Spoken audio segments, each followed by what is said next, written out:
Hi, friends. Susan Blackwell from the Spark File here to let you know that the doors are open for the Spark File Illume, a 9-month group creativity coaching mastermind that invites you to be the Chief Creative Officer and Chief Marketing Officer of your creativity. But what does that mean? That means in 9 months in Illume, you will clarify and advance your big creative goals and learn how to effectively share your work with the world. Now, if you're listening to this and you're an experienced creative or an accomplished professional who seeks a space where it is safe to attempt something you've never tried before, or complete a big creative project, or take your work to the next level and acquire the skills needed to share your creative work with the world, Illume might be right for you. We are calling in emotionally intelligent, high-functioning creatives who are ready to level up. You can find out more by going to thesparkfile.com/Illume, but do it now to find out if Illume is right for you and to save with early bird discounts.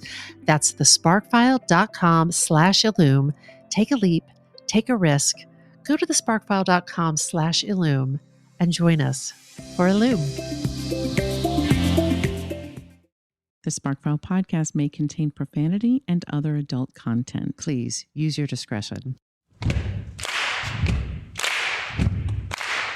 When I bump into something that inspires me, I dump it in my spark file. Could be something that I want to make or how I want to be. I pump it in my spark file. I jump into my spark file. Let's open up the spark file. Welcome to the Spark File, where we believe that everyone is creative, but smart creative people don't go it alone. I'm Laura Camion. And I'm Susan Blackwell, and we are creativity coaches who help people fear less, create more, and bring their creative visions to life. If you are an OG member of the Sparkfile community, welcome back, Sparkler. If you're joining us for the first time, hi. Hi. Welcome. Welcome. Know that just by listening to this podcast, you're joining a warm and wonderful clan of creatives. Behold the phonesies. You may be asking yourself, what exactly is a Spark File? A Spark File is a place where you consistently collect all of your inspirations and fascinations. And if you're like us and you're making stuff all the time, or you want to be making stuff all the time, you know, if you're not careful, your campfire of creativity can flicker out. But don't despair. We're collecting kindling in the form of fresh ideas, images, and inspiration that spark creativity and pique curiosity. To light a fire under our collective asses to make things like this podcast. Or an outrageous scheme to build the home of your dreams. I am so fucking excited about whatever's about to come out of your mouth. Oh. Every episode, we're going to reach into our spark files and exchange some sparks. And from time to time, we're going to talk to some folks who spark us too. That means, friends, we have more sparks than we're ever going to possibly be able to use in this lifetime. So we are begging you, if something lights you up, we encourage you to take that thing and make something out of it. Without further ado, let's open up the Spark File. Laura Camion. I don't know, Suze. This may not be anything that you're expecting, but I'm fascinated with it, so I'm going to share it today. I love the sentence that you just said. Got me really, really boned up, as we say. You just wait. I'm boned up about just simply the fact that we are sharing sparks today. We have been busy little beavers, all very happy, all good stuff, but it is always a joy when we get to just talk sparks and creativity and stir up some stuff. Before we hit the record button, turned on the microphones, I was saying to Laura Camion, this is just an ideal day. Let's paint a picture, shall we? Okay. So it has been snowing for about the past 26 hours here. On the mountainside. And I shoveled and shoveled and shoveled and shoveled. And then literally I would shovel our driveway, which is steep and significant. I would shovel it And then I would go back up to the top of the driveway and I was like, let's do another pass because it was already collecting again. Wow. And so I did that twice last night. The whole time I was preparing for the spark that I will spark you with on the next episode, on another episode. But I, through my headphones, I was listening to research, doing some research. Yeah. But I have to say, knowing that we were sparking today, drinking in through my ears this fantastic research that I was doing in preparation for these sparks and for this recording. And now the coziness of being here. The snow continues to fall outside. Oh my gosh. I gave up on the shoveling. I was like, I can't keep up with it. And so I'm completely snowed in. Yes. And you know that what you can look forward to is putting a log on the fireplace. Yes. Which, like, what's dreamier than that while it's snowing outside and it's quiet?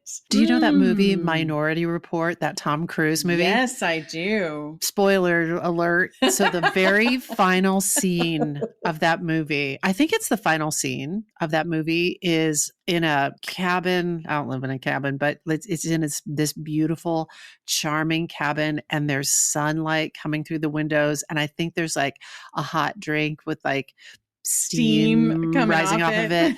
And there are people sitting in front of a fire reading or something.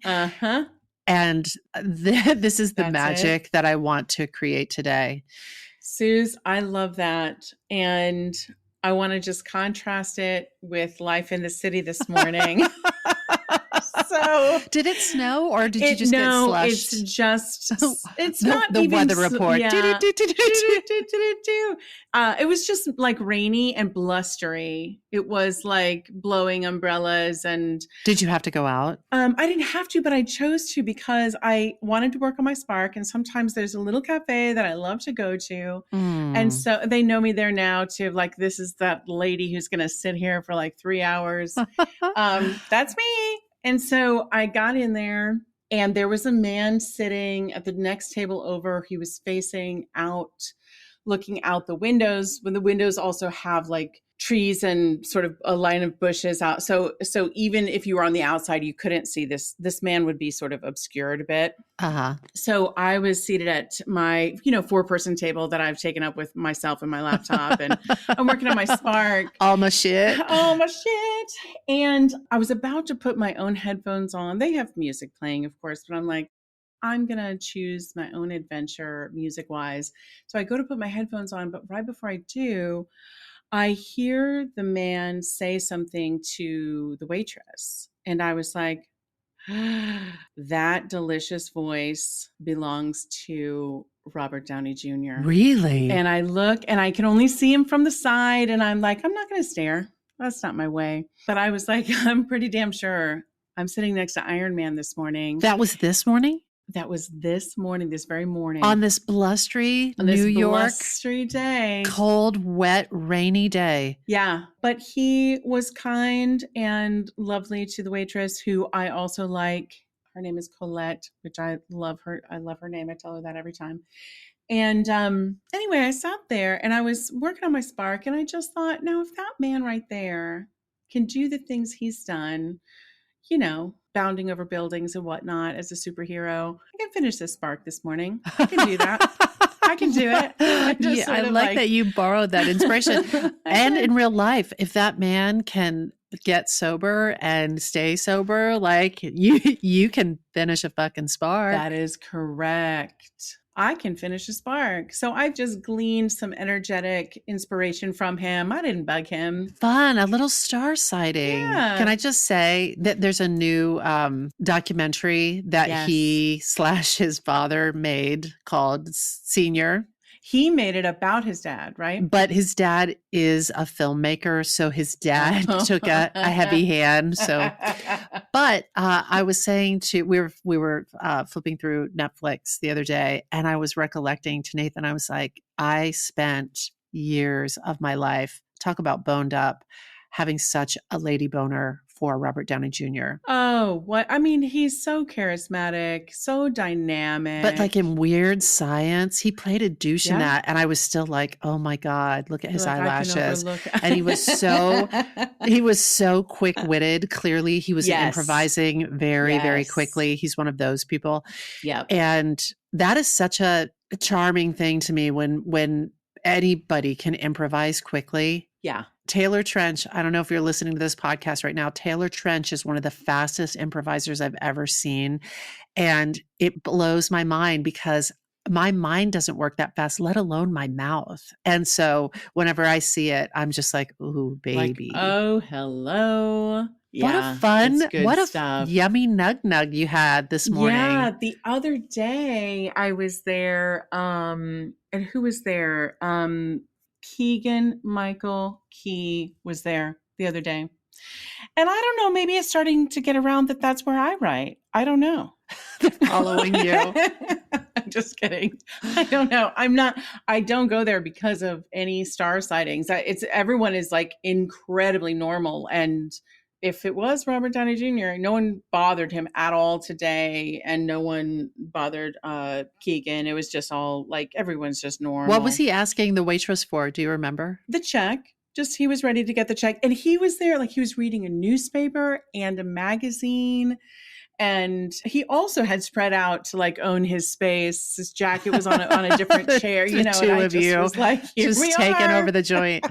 That is fun. Yeah, it was delightful and super fun. I enjoy a good star sighting. I also enjoy a good hummingbird sighting. It's like those little things that give you a little like zing in your day. Little things, especially when it's kind and lovely. Like he seemed really lovely with the waitress. And no mean hummingbirds, please. No mean hummingbirds, none. Yeah, it was just nice. And just a reminder, like, yeah, extraordinary things can be done by individual humans. It's true. Like this spark that you wrote that you're about to serve me up. I'm so ready to share this with you. Can I just say the spark that I'm going to share today has been in my spark file for actually when this airs almost exactly 18 years. You are fucking kidding. I'm not fucking kidding. I'm not exaggerating. That makes it a vintage spark. It's a vintage. It's a very fine flashback vintage sparks. Fun. We need a sound effect. We have one. That's it. It's a hydraulic. Okay, that's good. That's it. That's all you get. That's all we have the budget for. I love it. It's perfect.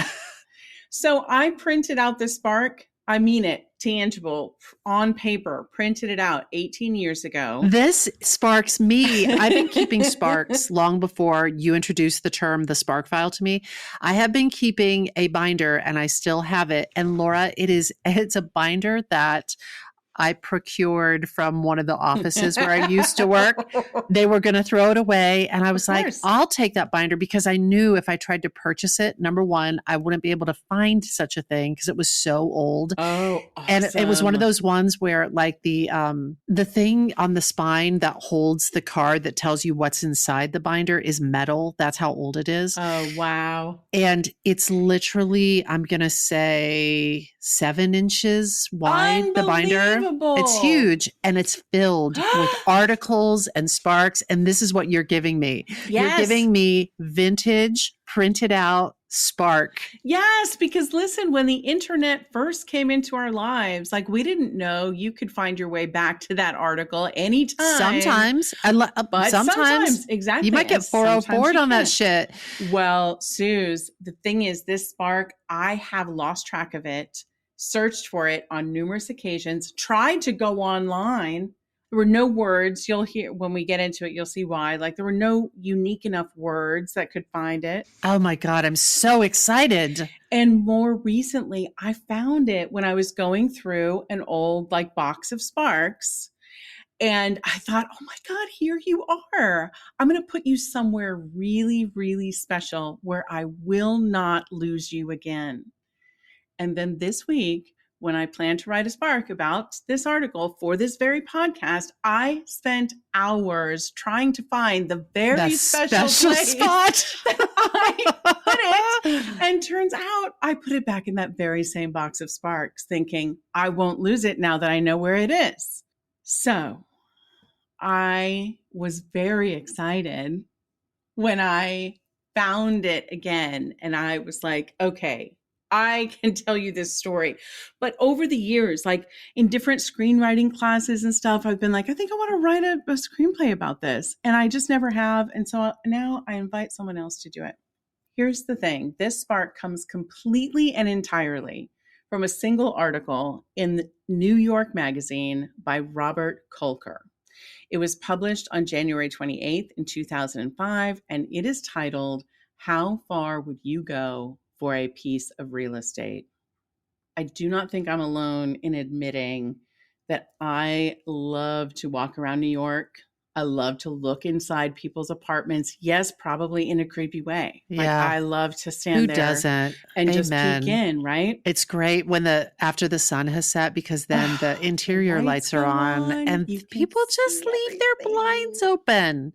Listen, it's the best. You get to just fantasize about like, what's it like to live in there? Yeah. What's it like to have their interior designer? How many doorbells are there? Because that indicates if it's a single family dwelling, That's that right, whole that townhouse, whole or has it been cut thing. up into like 20 apartments? That's right. Yeah. What is life like in this brownstone? Or what is life like in this industrial loft? My favorite, Susan, is when I see what looks like a house that is built on top of a building. I'm obsessed with those. Oh my God. House on a building. House on a building. I want a mid-century house on top of a building in New York City. And I want the top of the building to be my front yard and my backyard. I'll bring in trees and grass, all of it. Croquet on the roof. And I will live inside of it like it feels like a real house. There's one of those on 2nd Avenue, I think. And there's one down on Houston. You probably have seen that one. It looks like a little tiny lighthouse. It's built on top of a building, probably like about a 12-story building or so. It's Houston and what-ish? Oh, probably East or west? Around east. Probably around A or B. Amazing. And then there's that one over in the West Village that is a little yieldy wood house that is built off the side of a typical New York apartment building. And so they have, if my understanding is correct, they have the little house and then it goes into the building? Apartment. Yep.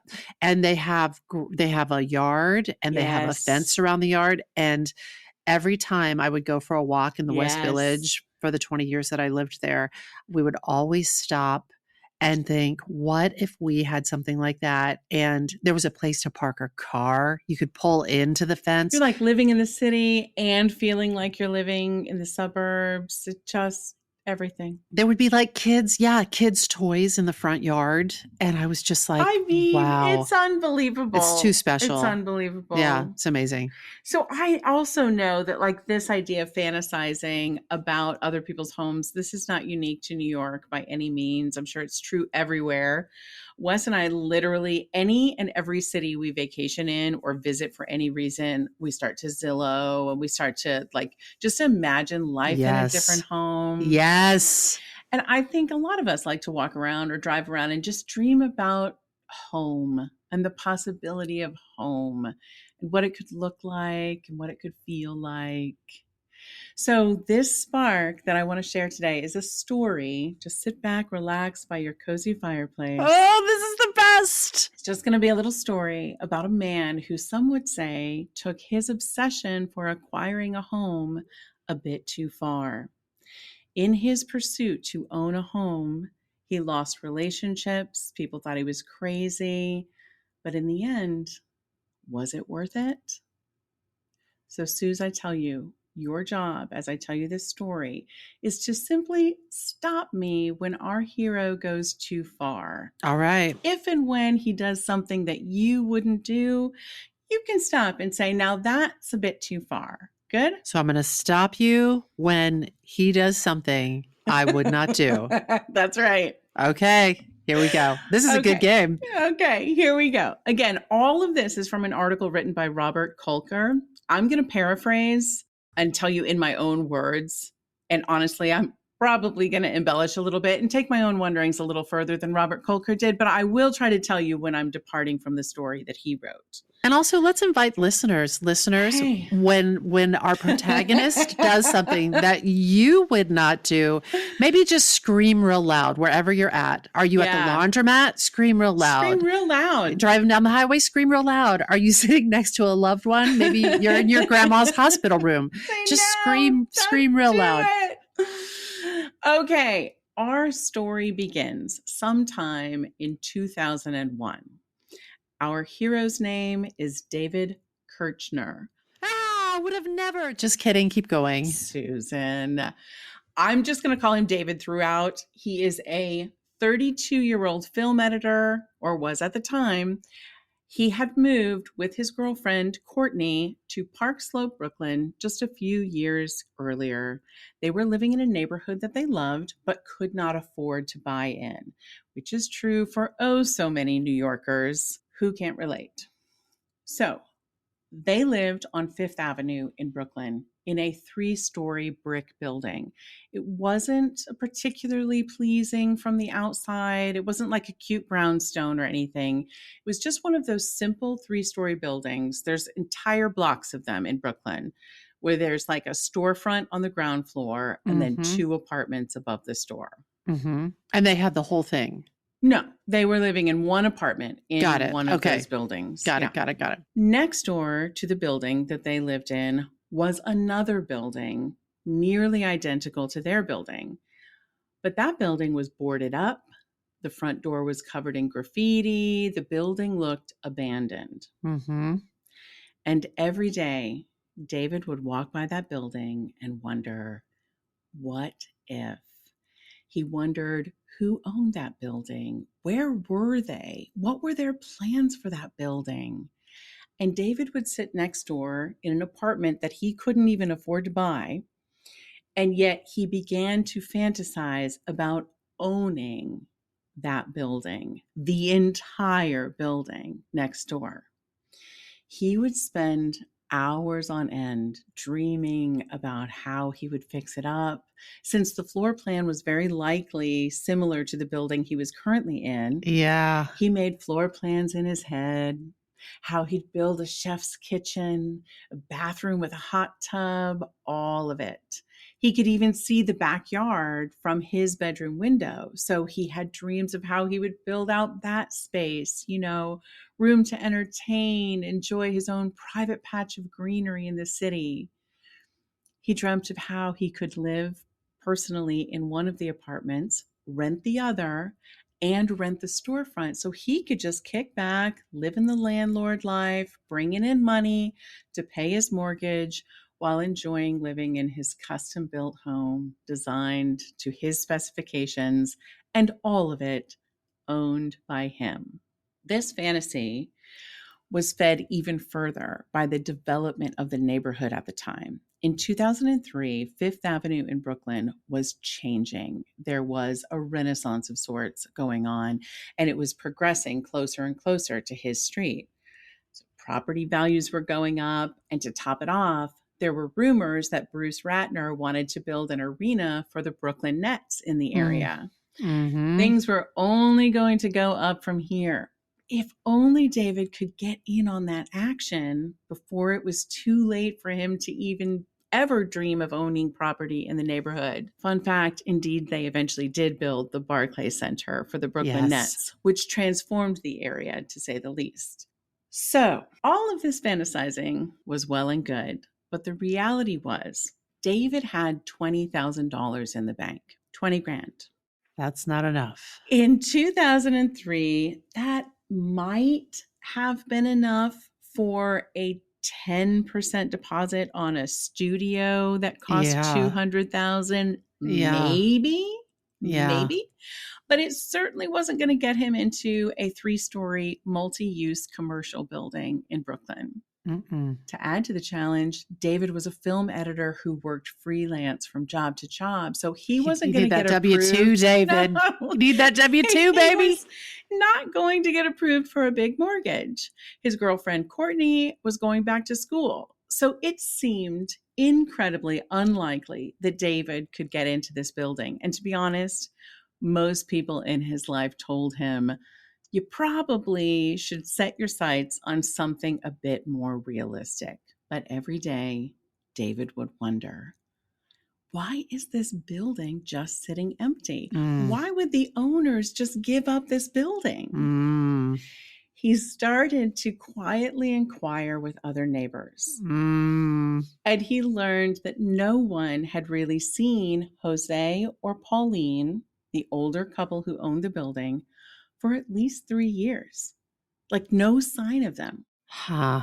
Now, an interesting thing to note is that around this time, like after 9/11, there were certainly abandoned buildings and frankly, abandoned apartments. There were people missing, as we know. Oh, sure. But again, it had been 3 years since anyone had seen them. So it was nothing to do with 9/11.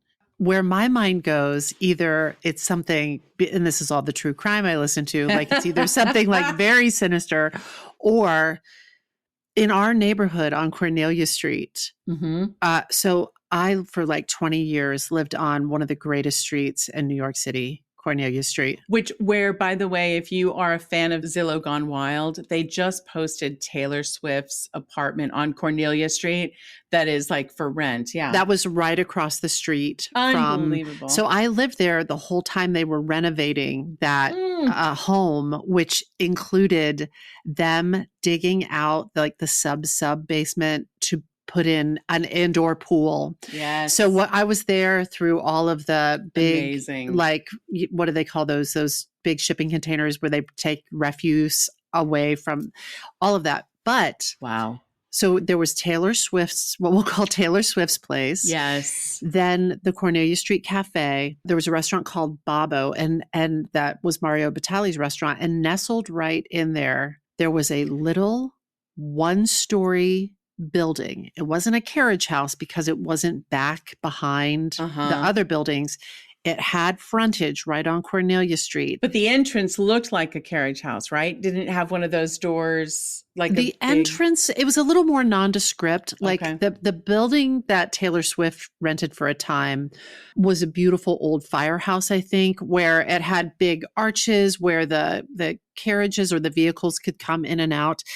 I think that building had a parking space. This was a much more modest brick building, but it sat empty the entire time that I lived on Cornelia Street. So for decades. And we would ask people who had lived in the neighborhood longer than we had, like, what is going on? And there was when I lived in Inwood, next to our building, there was a beautiful, big, grassy, vacant lot. A vacant lot in Manhattan.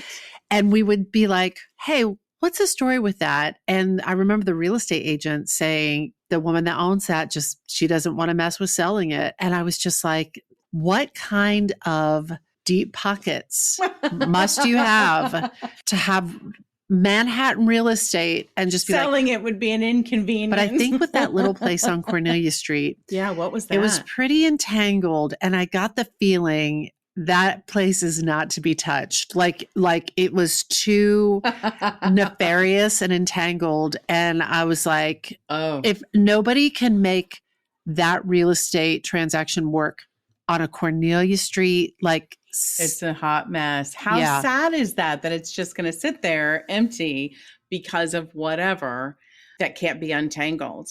I know, but this is giving me that feeling. Those vibes, right? Those vibes. All right. So far, you're right. You're right there with David. You're like, yeah, I would do the same thing. I would start to inquire with neighbors, right? So David starts asking his neighbors and people just subtly. And there were some rumors that maybe Jose and Pauline had moved back to Spain, but nobody really knew for sure. Not only that, David learned that there were other people in the neighborhood who had approached Jose and Pauline about maybe buying the building. Oh, no. Here in our household, we call that another rooster in the hen house. That's right. That's what we call that. So he learned there were some other roosters in the hen house, but apparently at the last minute, supposedly, Pauline had demanded more money, so the deal didn't go through, things like that, just some sort of stories that he started to hear, and then the couple vanished. Now, most of the neighbors agreed that the city would most likely get around to foreclosing on the building, and then it would be auctioned. And at auction, bidding would likely start at around $500,000, so $500,000, and would go up from there depending on how much interest there was. So that number still was not going to be low enough for David. Even if he got it at the starting price and no one bid it up, it was still way out of his range. Say the number one more time. $500K. Yeah, no. Yeah. It would probably start at $500,000 and then go up from there. Yeah, of course. David needed the building to be a steal. In his head, he made up a story that it would be possible to track down Jose and Pauline. And what if, maybe they're highly motivated, like desperate to sell. Maybe he could make them a really lowball offer and they would go for it. And also maybe, I always have those fantasies, like maybe if they just, like David's like, if they just really like me and they want the best for this entrepreneurial young man, they'll practically give it to me. Just you wait, Suze. Just you wait. David, no. So this dream was so unlikely and frankly somewhat delusional that it seems like his girlfriend, Courtney, began to doubt that David was living in reality. That is not how it was worded in the article, but it felt implied to me. What the article said was, and I quote, Courtney started worrying that he wasn't ready to think about having a normal future. Why couldn't he walk into one of the neighborhood's dozens of real estate offices and find a place that was actually for sale or one that he could actually afford? So despite the tension with his girlfriend, David began to do more research and recon on the building. He went to the Kings County Courthouse and looked into the building. Turns out the city had not scheduled an auction for the building yet, which was good. But Jose and Pauline owed a few $100,000 in back taxes. Oh. So it felt like only a matter of time before the city would want to auction it and make back some of their owed taxes. Oh, yeah. But until an auction date was set, the owners on the deed still have possession, which means Pauline and Jose could still sell the building. And since the building was worth much more than they owed, they could pay back the city, clear their debts, and still come out ahead.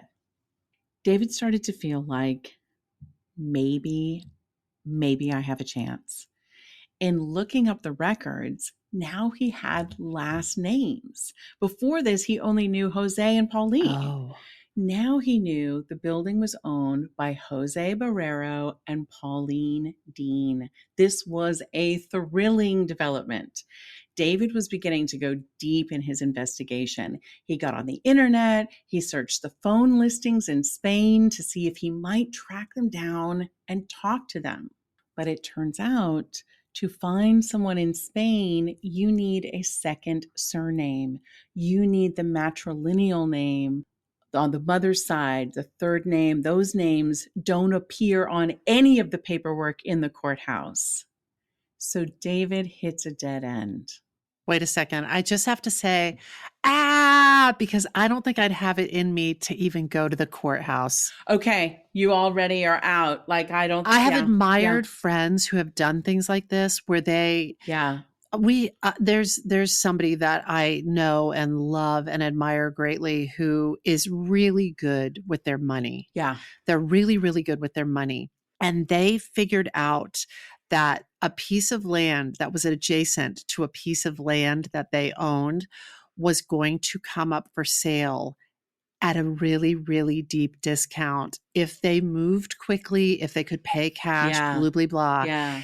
And the amount of research and preparedness that they had in place to strike when the iron was hot and to even know Yeah. that there was a piece of land next to them and figure out like how it would be for sale and Where who to would go be to selling find it. out about, yes. I was like, you are 17 paces ahead of me. And so at this juncture, I would say I probably couldn't have gotten my shit together to get down to King's Courthouse, but I'd like to tip my tiny invisible hat to David for his investigative efforts. He was on it, and he was going these very legal routes. Yeah. Like, you can go to the courthouse. Foreshadowing, Camian. So you can do that, and that's all on the up and up. You can go and look those things up, and he did. But now he has hit a dead end because he does not have their third surname. The matrilineal name. Wow. Mm-hmm. Yeah. But now that David had inquired about the building at the courthouse, he worried that he might have called attention to the building and to the unpaid taxes, and was hoping and praying that he himself had not expedited the auction process. But here's the thing. That is the thinking of somebody who has a real bee in their bonnet to the point of being obsessive, that they're worried that their comings and goings are going to flag. You know what I mean? Like I do, but it's not unheard of. Like, it's I've not done unheard it to of. myself accidentally on the phone with Con Edison or something, and they're like, "Oh, look at that! You had an account here." I'm like, damn it, that's not. I get it. Like, I've also, when I've wanted to be specific, like a piece of real estate, and I'm just like, I'm not talking about this. I'm not, because I don't want any other interests to get piqued. So listen, what he unearthed was $200,000 worth of unpaid back taxes, which I'm sure the city's going to want. That's not insignificant.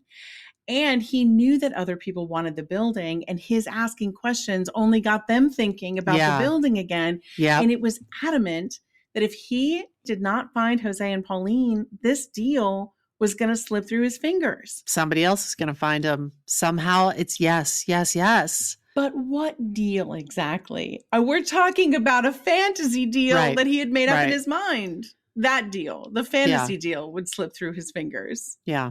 There is no deal. But nonetheless, we're not going to get stuck in the fact that there is no deal. By this time, it's January 2003. A few years has gone by of this, and it was just after the new year that Courtney, David's girlfriend, moved out. Oh, Courtney. She had had enough of this. Oh, baby, sweet baby. Listen, the article did not give a lot of detail, but enough for my mind to fill in the blanks. The article said simply that Courtney said they'd grown apart, but it is so clear that Courtney was like, and I'm out. This is just, your obsession with this has gone too far. I'm sure there were other things, but yes. No, in my version of this story, it was this and only this, Susan. Just the obsession. The obsession with the building next door, dude. This is a great story. I'm with you. I'll buy that. And also, I would say potentially his detachment from reality. Because you're, like I said, you're worrying about a deal that only exists in your mind. But it's like the promise of a deal. It's the possibility. Yeah. It's the possibility. Yeah. So, according to the article, when Courtney moved out, David was, quote, crestfallen. But he was also now free to pursue the building without anyone questioning his sanity. So the very next day after Courtney moved out, David did something he had wanted to do for months. Did he build a murder wall of like all the connections between? No, Suze. He broke into the building. He broke into the building. He broke into the building. He climbed up his fire escape on his building, leapt over on the roof to the building next door. There was a hatch, which was secured by these pretty simple pins, and he shimmied it open without much effort at all, frankly. With Courtney gone, he was untethered. He was unhinged. Like, I'm free to do this now. So here we go. He thought about jumping down into the space immediately, but then he worried, what if I break a leg, if I starve to death in this building and no one ever finds me? So he goes back to his place. He called his friend Fabian. You want to remember Fabian, because Fabian plays a role in all of this. Oh, Fabian, don't do it. Don't bring the ladder. Don't do whatever you're about to do, Fabian. Wait till you hear what Fabian does. So Fabian, who he was going to go have dinner with that night, he told him, hey, if I don't show up for any reason tonight, come look for me in the building next door. He grabbed a flashlight and a steak knife because, There could be squatters or drug dealers or whatever. So, and down through the hatch. Can I just say that when you talk about Yes. wanting to have made a screenplay out of this is Yes. quality. This is a quality sequence. Yes. Right? Yes. Right? Oh my God. Thank you. You had me at steak knife. You had me at like Thank lowering you. himself down into a dark. Into the Yes. hatch. Yes. And guess what? When he gets inside the building, it's so eerie. It's like Pompeii.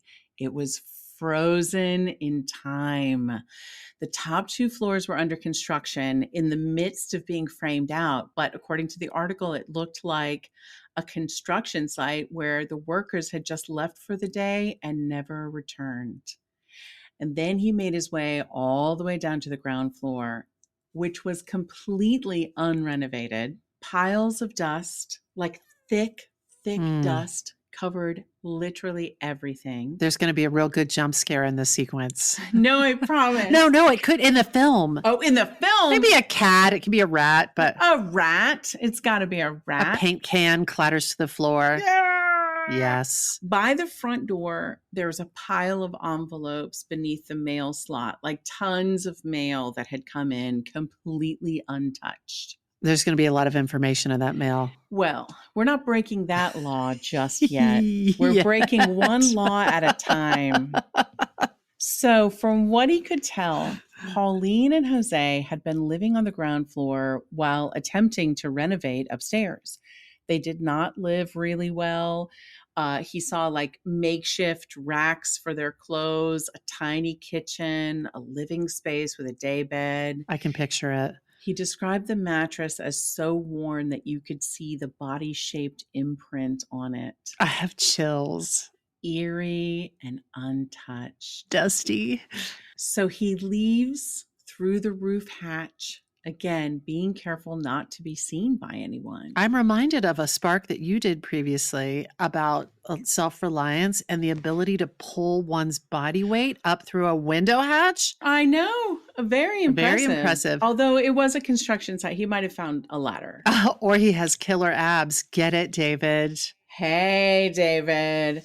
Listen, that night, David told his friend Fabian all about it. And of course, Fabian was like, "You're fucking crazy, like completely crazy. But also, please keep me posted because this is fascinating." Who's going to play Fabian? I'm totally into it. Who's going to play David? Who's going to get Courtney? Who's going to book that role? Well, we'll see. I need to tell you more and then we'll cast after that. So our man David started to go into the building almost every single day after that. He found keys to the building in a bowl in the kitchen. No. And he eventually worked up the nerve to start going in and out through the front door. Montage. Can you imagine? Montage. But he said, in a way, I now have possession of the building. Squatters' rights. And you know what they say, possession is 9/10 of the law. Yeah. So as exciting as all of this was, it felt like a development, but no, the clock is still ticking. Any day now, the city could announce the auction date. He wasn't any closer to finding Jose and Pauline. So he really needs to double down here. He decides he's already broken 1 or 2 laws. What's another one, really? So he decides to open and read all the mail that has piled up at the building. Oh my God. He sifted through takeout menus, of course. He found a warning letter from a city marshal. He found several letters from agencies that warned about foreclosure and offered cash for the building. And get this, competitors is what David called them. He also found notes from neighbors making similar offers. And this is a direct quote from the article. David says, "It was ironic.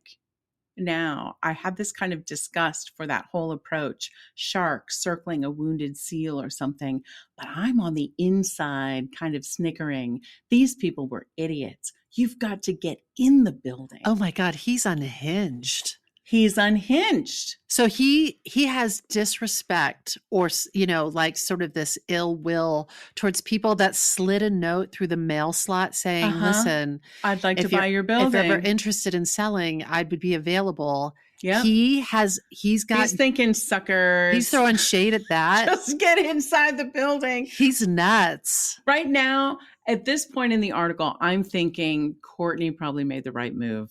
Just basing my information on this article. I also like visualizing how the filmmaker who gets this film made yes. is going to represent the undoing of his sanity. I think there's you could do it a number of ways. Like you could, we could talk about this later or right now. Let's stop and talk about it. Like you could do it as a film of becoming unhinged and this man who loses his shit. Yeah. You could do it as a rom-com and a Sweet Home Alabama, a guy if you give him a strong enough need for a home, you can justify so much of what he does because he's driven by this need to create a home. You could do this in a number of ways. Pick your genre. Listen, David continues his quest. In the kitchen trash, he found a significant clue, a 1998 wall calendar that covered the last 6 months of Pauline and Jose's life in New York. Ugh. Susan, it had doctor's appointments, including doctors' names and phone numbers on the calendar. David, relentless, called all the doctors and continued to pester them. He would say things like, I'm a concerned neighbor. I'm worried. I'm just worried something might have happened to them. Was he trying to figure out what the malady was or He was trying to get just any information he could. He's got to find them. He has to find them. What a creep. Finally, someone in one doctor's office relented. This I can't believe. I'm like, this person. Oh, God. This person told David that Pauline had indeed been ill with breast cancer that had metastasized to her brain. What the fuck? In 1998, apparently this person told David that they told Pauline she did not have long to live. I cannot believe some person at a doctor's office provided that information. It's so in depth and it's so personal. I can't either. It's so personal. That has got to violate HIPAA. Come on. I mean, and just rack up the violations. Also around this time, I'm starting to wonder, David, you let someone write all of this down and publish it in a magazine? This isn't great. But even that quote that you just read from David, I'm like, David can't hear David rationally. He's maybe, but they talked to the interview with David about this is after all of this has transpired. It's not while he's in the midst of it. That's telling too. That's telling too that David plays by David's rules. Yes, he does. He's somebody who thinks that the rules don't apply to him, essentially. Correct. Yeah. Correct. Now I'm going to speed because we're not even halfway through what David has done. So we get this information from the doctor's office. It's still not enough to point to where are they? Where's Pauline and Jose? Somehow behind the oven, ? I'm like, David really left no stone unturned. I'm like, wow, you really crawled through every inch of space there. But behind the oven, David found a half-burned letter. It was from a Madrid branch of a Spanish bank called Banesto. The letter had an account number and Pauline's second last name, which was Garcia. Fuck. Pauline Dean Garcia. The letter also showed a transfer of $125,000 into this account just a few months before Jose and Pauline disappeared. On the calendar, September 3rd, 1998, in someone's handwriting, it says Flight 904 to Spain, and then nothing else. David, of course, had no other choice but to call the bank. It's the only lead he has. This teller, I have to say, seemed to have more integrity than the doctor's office because they would not share any information about Pauline. So here we are, another dead end. David continued to make his way through the apartment looking for anything that might point him in the right direction. Buried under a pile of newspapers in a back bedroom, he found this weird, odd wooden knickknack.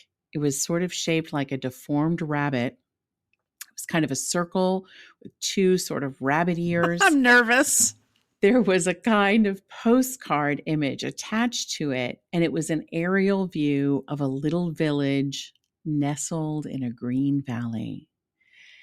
David thought the deformed rabbit must be like a souvenir of some kind. On a sticker on this souvenir were the words Pola de Allende. And according to the article, it made David think about the end of The Shawshank Redemption when Morgan Freeman's view of the postcard's beach scene becomes an actual view of the beach. And the camera passes through to find Tim Robbins there, barefoot, warmly greeting him as the music swells. Spoilers, Laura. Jeez. Listen, if you haven't seen The Shawshank Redemption, go check it out. And shame on you. That's right. And shame on you. So David sees this. He thinks of The Shawshank Redemption, and he is like, this is where they went. This is where they went. So he does some research on where Pola de Allende is. It's in an area of Spain called Asturias, west of Basque Country. It's an incredibly remote part of the country, apparently so remote, according to the article, it was one of the only parts of Spain not invaded by the Moors. So David tells his friend Fabian what he found, and you will never believe, Susan, what Fabian said. You should go there. Better. Fabian said, Dave, you've got to be kidding me. That's where my family is from.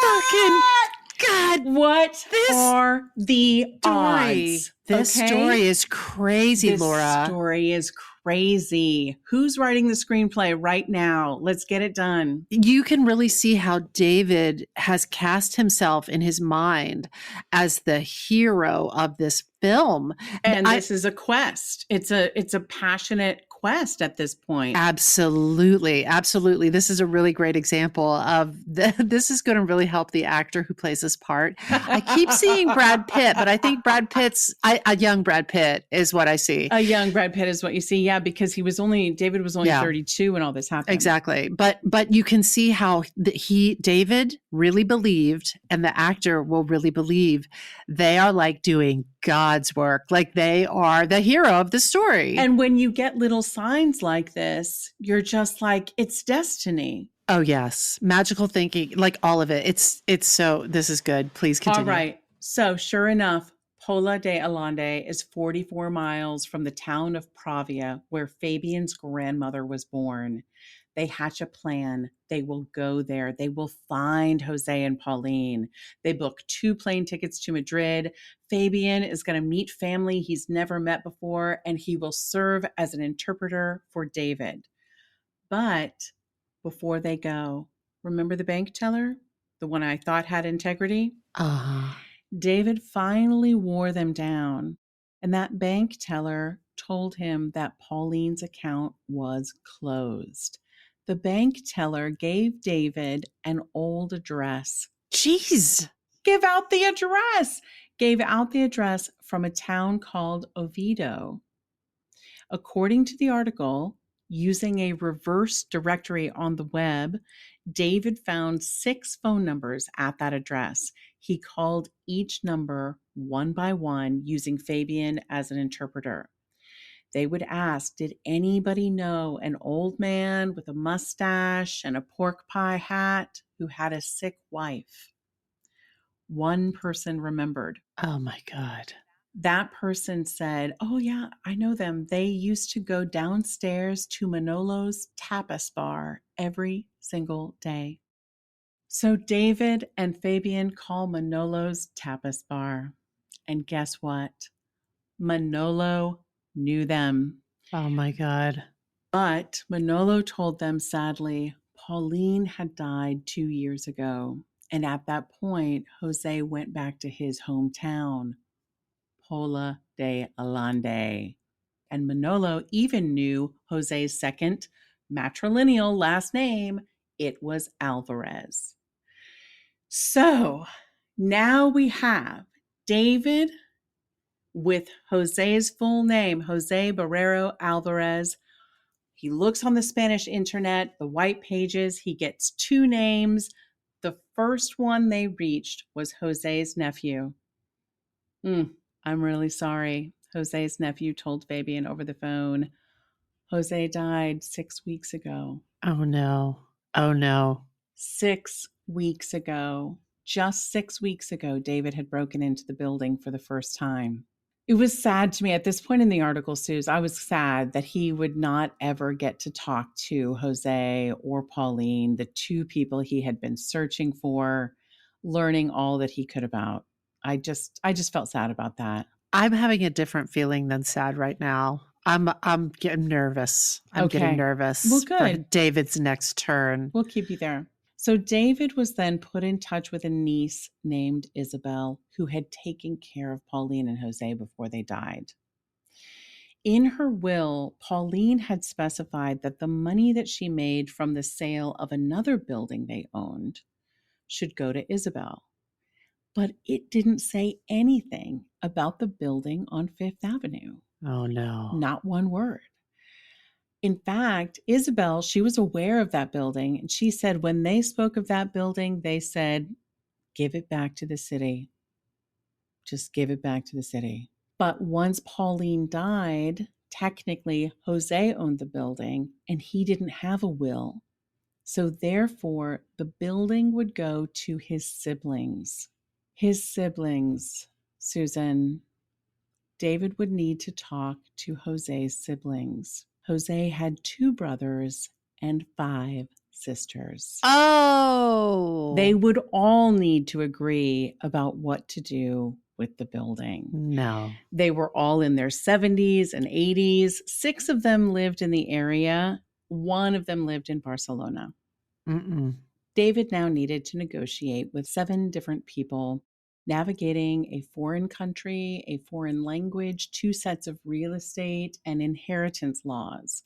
Piece of cake, right? Oh, do you think, is that when you would back off? Is that the point you would be like, you know what? This is too much. I couldn't find the address for the Kings County Courthouse, so. Not our fearless David. He has come too far to back down now. He decides to cancel his trip to Spain. He did not want to give them the impression that he was some wealthy American throwing his money around. He thought that they would just see him potentially as someone who had vast resources and that they would be like, well, then, pay us more for the building. So again, the situation was that the city could auction or announce an auction at any time. He could use that as a bargaining tool with the family, because if the building went into foreclosure, they would make 0 money. So what he realized he had to do is make an offer that would make it easy for them. He would deal with all the bureaucratic baloney. He would cover any unseen tax and land transfer issues, etc. If he could just offer it to them so that they did not have to lift a finger, maybe he had a shot. He's got $20,000. Easy is cash. Easy is no mortgage, no financing. Easy is cash. Yes, but easy to them. They didn't have to do, if he could make it easy on them. Yeah, but still, yeah. Okay. Oh, no. So here's what his new plan C or plan D, I don't know. So he makes a lowball offer of $290,000 for the building. That's probably just a third of the value of the building, honestly. Right. But he figured since the city was owed $240,000 in taxes and liens, that would give Jose's brothers and sisters $50K to split. Yeah. David told all of this to Fabian. Fabian told all of this to Isabel. Isabel told all of this to the family. And the family seemed responsive.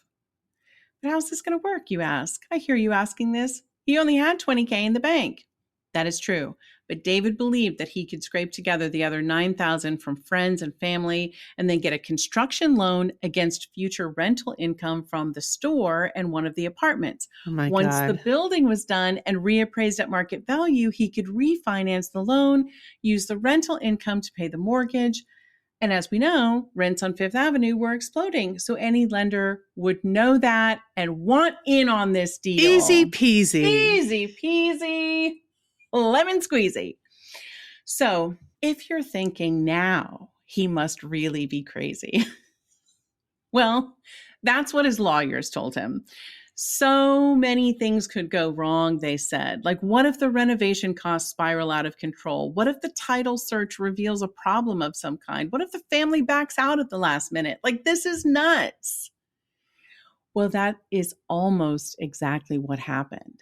After the family agreed to the deal, about a week later, David gets a call from their lawyer in Spain. The lawyer says, according to this article, you're not going to believe this, the offer was being declined by Maria, not one of the siblings, but a new person in the equation, one of the children of the siblings.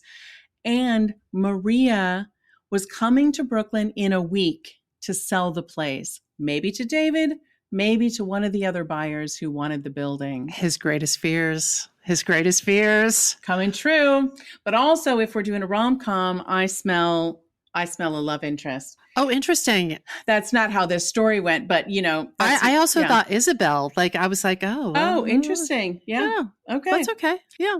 Or Fabian. Come on. Or Fabian. Or Fabian could really come through here. So Maria lived and worked in Barcelona. She'd gone to good schools. The family saw her as a leader, and Maria was suspicious. She knew damn well they could do better than $290,000. Yeah. And wouldn't you do the same if you knew that your elderly family members were about to sell the farm?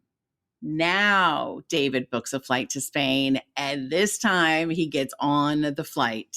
He had to get to the family before Maria got to that building. Oh my God. He thought if he could show them pictures of just how run down the building was, maybe show them the old rabbit souvenir with the postcard, tell the story of how he tracked them down and make them believe what he believed, which is he was meant to own this building. It was kismet. Of course, he had to do all of that without breaking a sweat. He did not want them to sense desperation or panic. So David and Fabian flew to Madrid, drove to Oviedo, and then on to Pola de Alante. They met with the two brothers. One of the brothers, the older one, stayed completely out of the conversation. He stayed out of the room, actually. They were told that he gets very upset at the very mention of Jose's name. So please don't even say Jose's name around him. Okay, so they went into the next room with the other brother, Constantino, and his wife, Valentina. And it was very clear from the start, Valentina wore the pants. She asked question after question. Fabian, the fearless friend, translated everything. She asked more questions. She was tough, but eventually they started to laugh. She gave them a tour. They seemed to start to connect. And at the end of it, when they left, Fabian was like, wow, there was a lot going on there, but you made a good impression. They want you to buy the house, but you have to go through Maria. We're back to Maria. David and Fabian drove through the night to get to her. The entire time, David is running the numbers in his head. He knows Maria is going to drive the price up, but he just can't have it go up all the way to market value. He has to get a deal, a steal, you might say, and he has to make sure that no one else gets in on this. When they get there, they have a long dinner with Maria, and she was tough. She felt it was her duty to protect her family and make sure they got the best deal possible. They spent a long time talking. She admitted, frankly, she didn't really want the hassle of starting from scratch, and David visiting the family had really made a difference.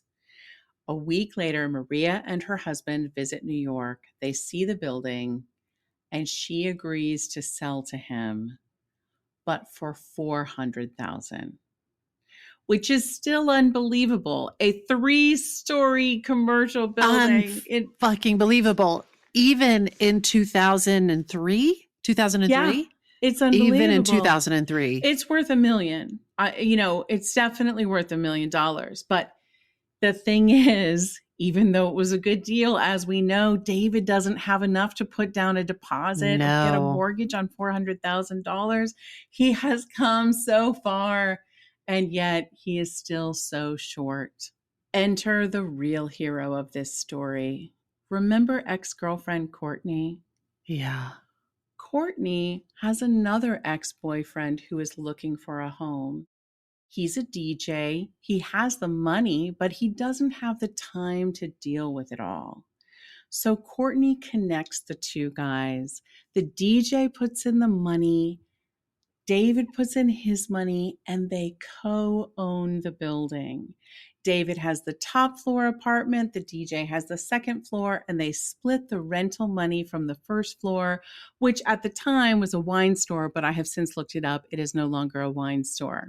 It looks like a bagel shop now from Google Maps. So David had to give up a little of his dream, but he went on to renovate the apartment, build out his dream space.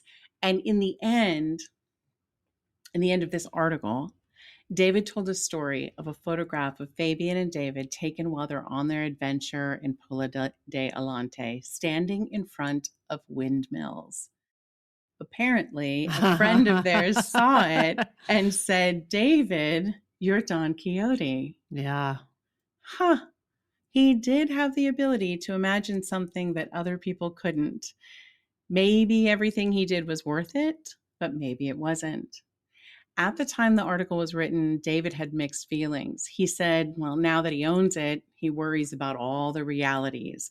The noise of the buses going by, the trash cans on his block, and how everything affects his property value. Turns out the fairy tale turned into reality. And I'm not sure David liked living in the realness of it. But I tried to do a follow-up, and all I could find was information on Zillow that the building was sold in 2021 for $2.3 million. Oh, David. So I think it all turned out okay in the end. And thanks to Zillow, I did get to take a peek into that apartment and imagine living there.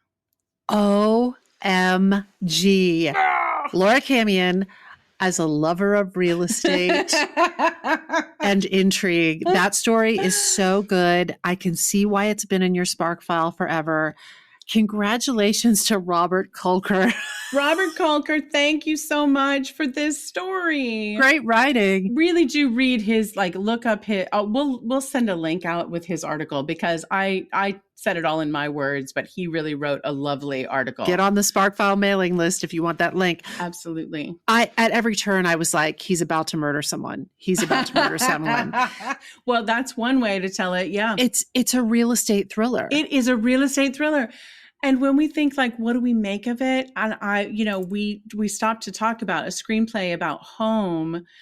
You could do sort of the rom-com, the character of David falls in love with Maria. They build a home together. These are the characters, not the real people who I do recognize exist. And their actual names are in that article, which is weird. But right now, but it could be a thriller, like you're saying, Suze. And story ideas are everywhere, even in the real estate section of your favorite media outlet.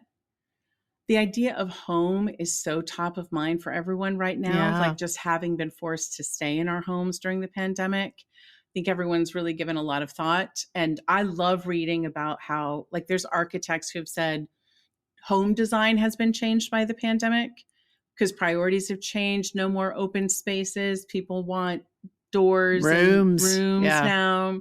Let me just leave you with this because I know we are really going over. If David's story sounds crazy, I offer you this quote from Don Quixote. When life itself seems lunatic, who knows where madness lies? Perhaps to be too practical is madness. To surrender dreams, this may be madness. Too much sanity may be madness. And maddest of all, to see life as it is and not as it should be. Who's crazy in this story? Who's crazy Suze? now? Who's crazy now? Laura, please send me that address so I can look it up on Zillow. I totally will. The address, the address is in the article. What's amazing is like all of this is in the article. Yeah, of course. Friends, we took you over a little bit today. That was so fun. That's where it's at. This episode of the Spark File was made on the lands of the Lenape people. And as always, we hope it put a bunch of sparks in your file. And if it didn't, well, I don't know what to tell you. Did you sleep through it? If there's a spark you'd like us to explore, or if you'd like to learn more about how to coach with us to bring your creative ideas to life, email us at thesparkfile@gmail.com or submit it through our website, thesparkfile.com. We will even happily take your feedback, but you know the price of admission. First, you got to share a creative risk that you have taken recently. Follow us on social at The Spark File, and be sure to subscribe, rate, and 5-star review this podcast. It really, really, really helps other listeners to find us. Also, if you like this podcast, we hope you'll share it with people that you love, who you know love a good story. And if you didn't like it, we foreclose you. The city is going to sell you for tax money owed. If something lights you up and gets your creative sparks flying, we are writing you a forever permission slip to make that thing that's been knocking at your door. It's your turn to take that spark and fan it into a flame. You know, you got to take it and make it into a real estate thriller. So good. Home, baby. Bye. Bye. When I bump into something that inspires me, I dump it in my spark file. Could be something that I want to make or how I want to be. I pump it in my spark file. I jump into my spark file. Let's open up the spark file. Hi, friends. Susan Blackwell from the Spark File here to let you know that the doors are open for the Spark File Illume, a 9-month group creativity coaching mastermind that invites you to be the chief creative officer and chief marketing officer of your creativity. But what does that mean? That means in 9 months in Illume, you will clarify and advance your big creative goals and learn how to effectively share your work with the world. Now, if you're listening to this and you're an experienced creative or an accomplished professional who seeks a space where it is safe to attempt something you've never tried before, or complete a big creative project, or take your work to the next level and acquire the skills needed to share your creative work with the world, Illume might be right for you. We are calling in emotionally intelligent, high-functioning creatives who are ready to level up. You can find out more by going to thesparkfile.com/Illume, but do it now to find out if Illume is right for you and to save with early bird discounts. That's thesparkfile.com/Illume. Take a leap, take a risk. Go to thesparkfile.com/Illume and join us for Illume.